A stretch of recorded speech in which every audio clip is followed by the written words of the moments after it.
क्लबाट कमला खबाट खल बबाट मामु हजुर मैले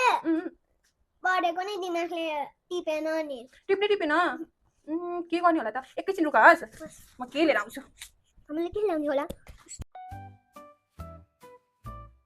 यो चाहिँ बदाम हो यो खाऊ त तिम्रो दिमाग कस्तो आउँछ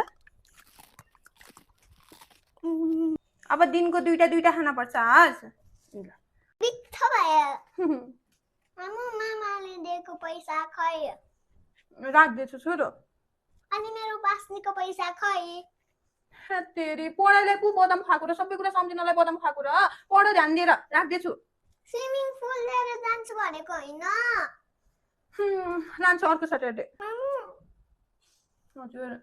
प्लिज लिएर जानु न बेकारमा खुवाएछु नि बदाम ल हिँड अब ये